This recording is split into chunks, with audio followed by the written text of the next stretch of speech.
I'm Davy. I'm awesome. And welcome to Davy's Awesome Movies, where I view the styles of movies that I love, the alternative, B-rated, cult-style flicks. And we're in October, Halloween is coming up, and is there anything more cult flick than Universal Monsters? Last year I reviewed the first three. Let's continue with the fourth in the Universal Monster series. This one was released in 1933, and it was directed by James Whale, and written by R.C. Sheriff, and based on the novel by H.G. Wells, produced by Carl Laemmle Jr., and made and distributed by Universal Pictures. Ladies and gentlemen, The Invisible Man.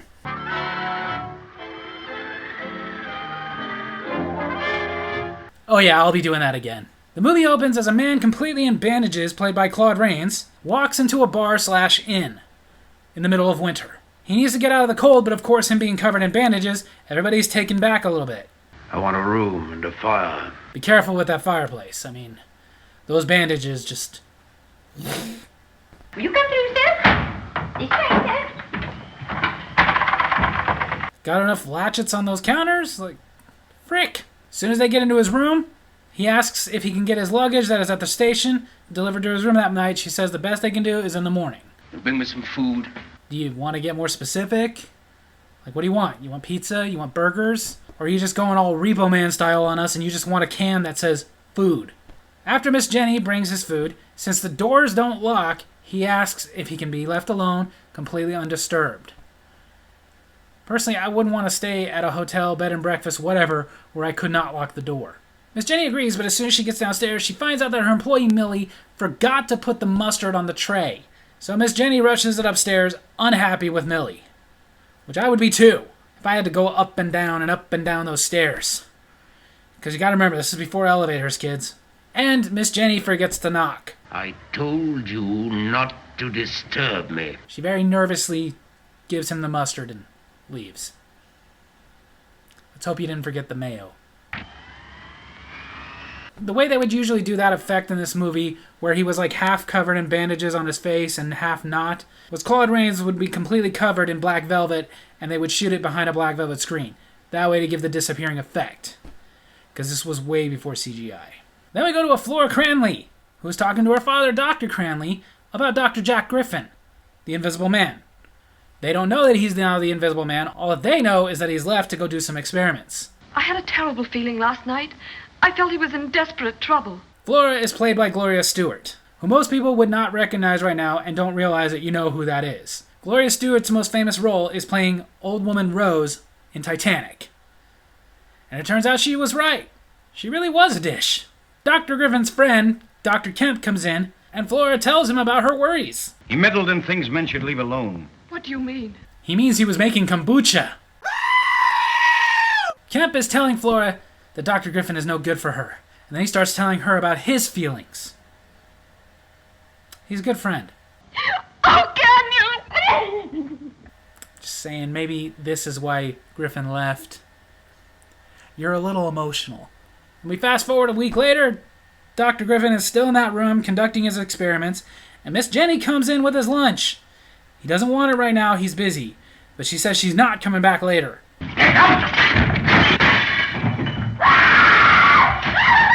I get you being angry, but that was a bit of an overreaction, don't you think? Jenny runs downstairs to tell her husband Herbert that he needs to go upstairs and kick him out. Over a couple of plates?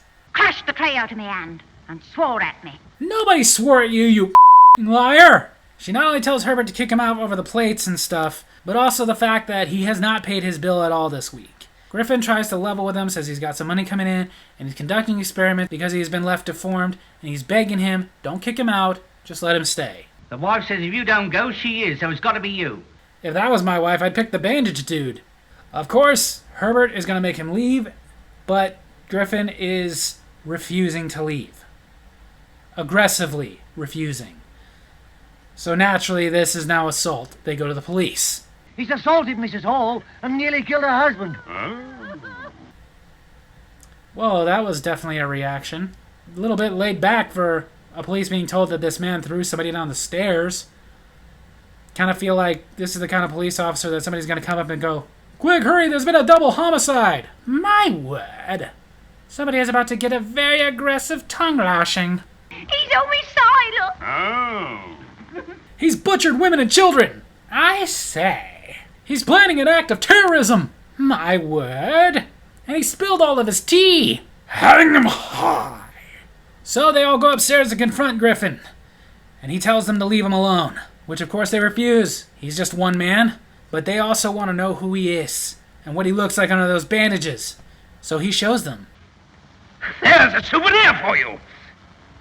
I'd be so horrible in this situation because I guarantee you at that moment I'd pick it up and go, got your nose!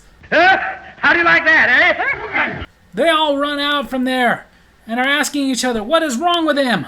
He's invisible. That's what's the matter with him. He's very astute.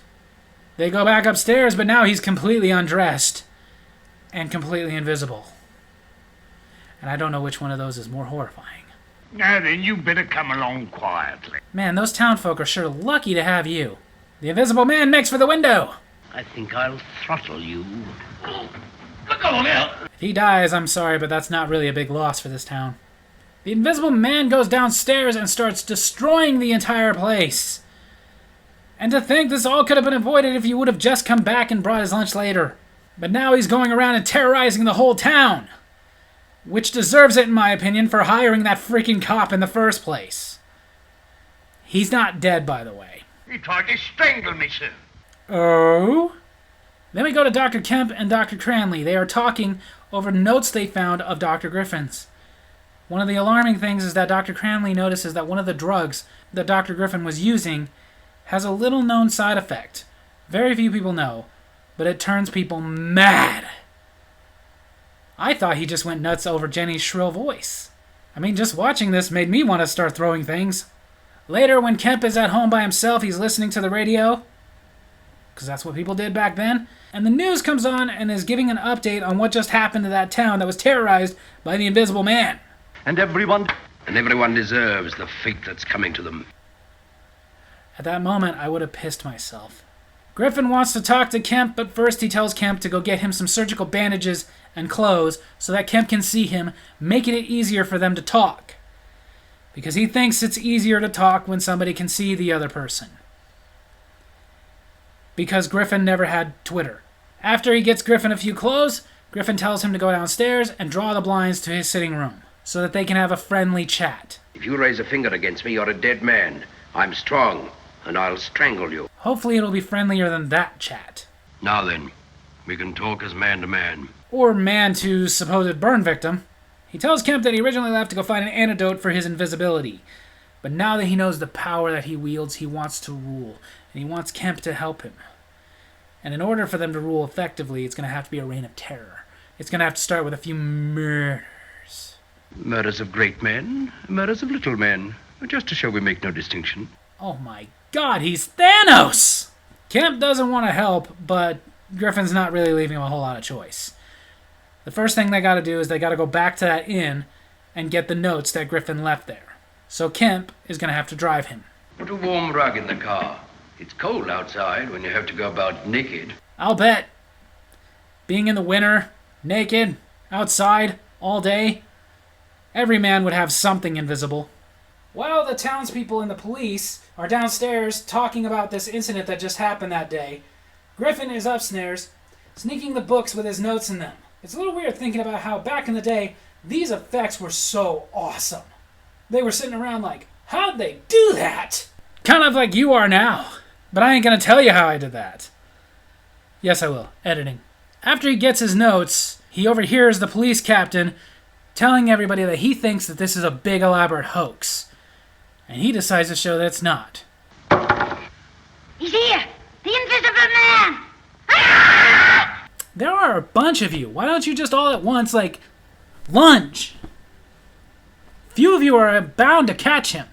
But instead, like cowards, they all run out, afraid.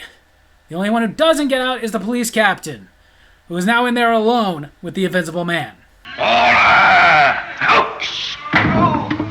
I think now he's convinced it's not a hoax. They get back to Kemp's. Griffin goes to sleep, and Kemp sneaks downstairs and calls Dr. Cranley. It's Griffin. He's come back. He's the Invisible Man.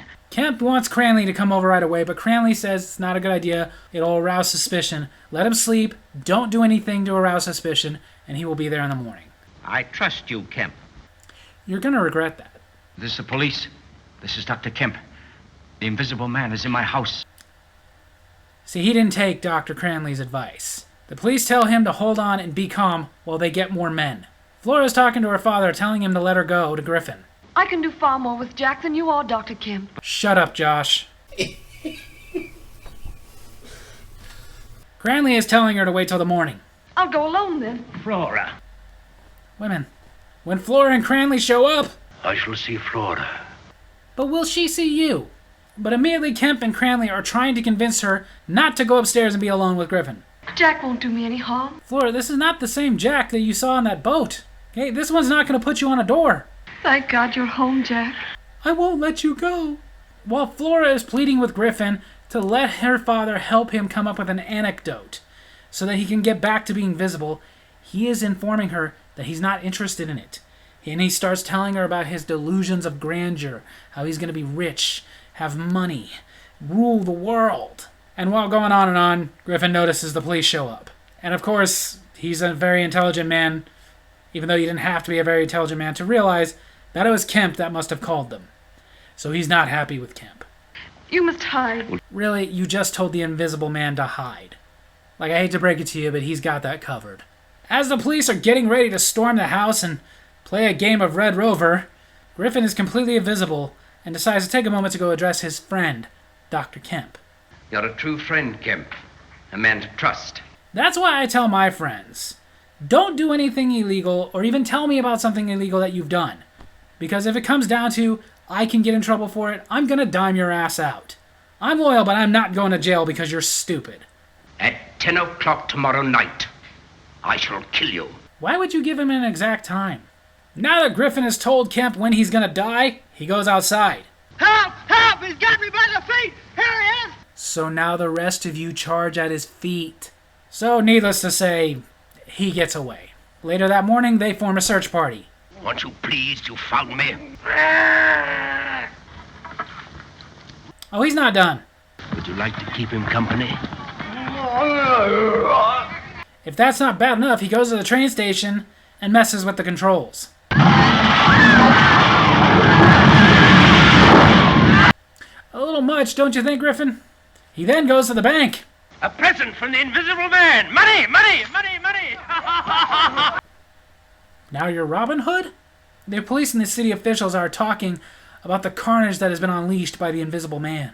20 men of the search parties have been killed, and 100 in the train disaster. By the end of this movie in total, the body count is 122. So Jason and Freddy can both suck it. The police are painstakingly trying to protect Kemp. Their big plan to protect him is to take him to the police station, dress him up as a police officer, and then lead him back home so he can get into his car and drive into the countryside. All the while at the police station, setting traps for the Invisible Man. However, as Kemp is driving to the countryside, I think this'll do nicely, Kemp. the Invisible Man heard them saying all this, knew about all of this. It really didn't work. The Invisible Man quickly goes about tying up Kemp and throwing him into his car. He then gets in the car and drives the car to the edge of the cliff, takes off the emergency brake, gets out, and gives it a little push.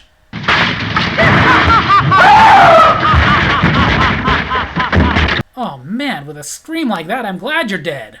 To get some rest, Griffin goes to a barn. Which I don't know if it's red or not. This is a black and white movie. Get off me. This feels good. In what world does laying on hay feel good? But later the farmer comes in. Ah, Griffin, you should have went and got yourself some Breathe Right strips. Of course, the farmer goes and reports this to the police. And in their good fortune, it is snowing. But they don't know how long the snow is going to last, so they make haste to go get him out of the barn by lighting a fire on the other side. Because apparently the farmer doesn't need his barn anymore. And it works. They drive him out, and they can see him in the snow.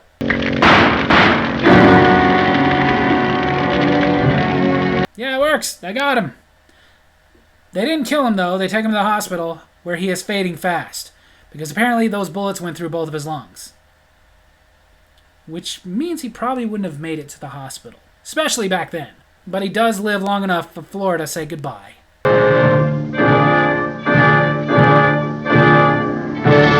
And Claude Rains makes his only actual appearance in the movie. So there you have it, that's the 1933 classic, The Invisible Man. The fourth in the Universal Monster series. But not the last. It's been lost as what the box office was, as this movie did have a $328,000 budget, but I can guarantee you it quickly made that money back. Because at that point in time, putting out Universal Monster movies, it was almost a guaranteed success. And it was successful. Its legacy has lasted. They have made many movies like it. Movies like Hollow Man and whatnot. And heck, in 2019, they did actually do a remake to The Invisible Man. Very different. That one, the guy is just an abusive husband wearing a suit. And it's a little disappointing when you realize that that was what they made after plans fell through to make another series of Universal Monster movies. But they didn't go through with it because both Dracula Untold and The Mummy, which were supposed to kickstart it, didn't do very well. But it makes me sad. Because if that version of The Invisible Man had come out, it was going to be played by Johnny Depp. That would have been awesome. Originally for this part, Boris Karloff was supposed to play the Invisible Man because at the time everybody was nuts about Boris Karloff. He had been in the two previous monster movies before this, Frankenstein and The Mummy. However, he had a falling out with director James Whale, so even though there was also a big thing about James Whale constantly being fired and rehired to do this movie, eventually got set to just do it, they did have to recast the Invisible Man part. To recast him though, Carl Laemmle Sr. had put pressure on his son, Carl Laemmle Jr., the producer of this movie, to hire Colin Clive. However, even though they had a good working relationship with Colin Clive, he played Victor Frankenstein in the Frankenstein movie, they didn't really feel he was right for it, so before he accepted it, they kind of offered it to him and then pulled him aside and begged him, please decline the part. And he obliged. He didn't take the part. And they later got Claude Rains, who in my opinion knocked it out of the park. So much so that Mark Hamill went on record to say that one of the biggest inspirations for his version of the Joker in Batman the Animated Series was inspired by Claude Rains' The Invisible Man. So it worked out for all of us, because that's my favorite Joker. However, I will say that compared to most of the Universal Monster movies, this one is not really one that's talked about all that much. The ones you hear the most about are Dracula, Frankenstein, Wolfman. I hear about the Creature from the Black Lagoon, and of course The Mummy. Honestly, over a year ago, before I set out to review all the Universal Monster movies, I didn't realize that The Invisible Man was considered as one of the Universal Monsters. I knew it was in the Universal Monster movies, but when you see the mugs and the t-shirts and all that stuff, you don't usually see the Invisible Man. Or do you? Sometimes you see the guy in bandages, most of the time you don't. They kind of exclude him a lot, which is weird to me because, in my opinion, of the Universal Monster movies, this is one of the best. This one, in my opinion, is very entertaining. A lot more entertaining than The Mummy that is so iconic and classic. I do hope that eventually, though, they get their stuff together, stop worrying about the CGI effects and worry more about the stories, and do another Universal Monster series. And when they do that, don't overlook The Invisible Man. Pun intended. So on that note, if you are a fan of the Universal Monsters and you have not seen The Invisible Man, then I highly recommend you get out there and you find The Invisible Man. In my opinion, this one doesn't get the praise it deserves. So there you have it. That's my movie review this week. I hope you guys enjoyed it. And if you did, make sure to hit like, hit subscribe, hit the little bell so you get notifications when I post new videos, and leave a comment. Tell me what you thought of The Invisible Man. Tell me which one of the Universal Monster movies is your favorite. Love you guys.